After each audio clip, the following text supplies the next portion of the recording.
Welcome into HogHype. Tyler Cash joined, as always, by Locked On Razorback podcast host John Nabors. The Razorbacks coming off a loss against Texas A&M. And, John, not exactly a get-right game coming up with Tennessee coming into Fayetteville. Yeah, it's really unfortunate timing for Arkansas, where you look back on the two losses that they had, and I know it's always woulda, coulda, shoulda, but this team should be 5-0. I mean, they really should, and imagine what the atmosphere and imagine what the energy would be like in this one. But yeah, it doesn't get any easier. I've felt like all season long Tennessee has looked to be one of the best teams in the SEC. I know that they haven't exactly been challenged in maybe the ways of other teams, and especially coming off a bye week, but there's no doubt that Arkansas is going to have their hands full in this one. You mentioned atmosphere, energy. Yeah, maybe not the most energized fan base at the moment, but it's a night game, 6:30 under the lights. They're doing a stripe out. I mean, do you think the fans are going to get into this one? I do. I mean, I think, listen, it's the first SEC game at home this year, and it is a night game. You're welcoming a top 5 opponent. Regardless of how the season has gone, if fans like it or not, I mean, 3-2, it's not like you're 0-5. You still have something to be fighting for. And so I believe that the fans are really going to show out in a major way. They're going to be tailgating all day. It's going to be warm, actually. So we'll see how that plays out. But the weather's going to be good enough to tailgate. And the energy is going to be there. The atmosphere is going to be there. Do the Hogs actually follow that up and actually feed off that energy? They haven't in quite some time. So maybe this will finally be the time they do it.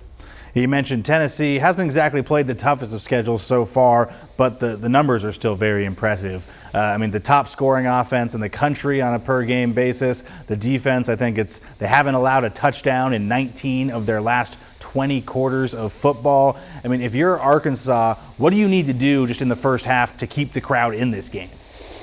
Well, really, it's about what they've needed to do to win some of the games that they've lost is just not make mistakes and keep their offense on the field, keep the Razorback offense on the field, because Tennessee can make you pay. They have some explosiveness to them, but you don't have to worry about that if you're running the ball effectively, and that's how you do it. You drain that clock, just limit the possessions that Tennessee has, but be effective. Get Quentin Jackson going, get Taylon Green going in the rush game. I know he struggled in the passing game, and there's going to be times he's going to have to pass, but if you can control the clock and also not commit turnovers, that's going to be Arkansas's best chance to at least stay in this game. All right, so if you're the Razorbacks, is there a way, and no one wants to say the word moral victory, but is there a way you lose this game but still can start to feel better moving forward?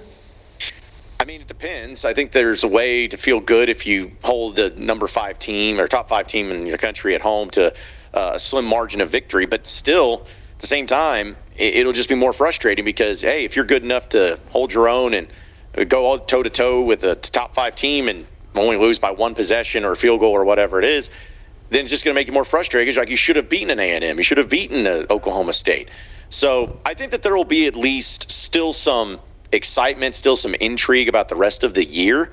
But as far as any sort of excitement, even if you lose close, I just don't see how Razorback fans are still going to feel good because until they win one of these one-possession games, it's hard to really pick them anytime soon.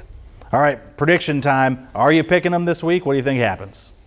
No. I wish that I could sit here and be a little bit more confident in it, but no. But I will say this, though. I think it's going to go exactly how it's gone in a lot of these games where it's going to be close in the fourth quarter. I think Arkansas is going to do some good things. I think that they are going to be pretty effective. I think they are going to feed off the home crowd energy. And I think in the fourth quarter, the game's still going to be in doubt.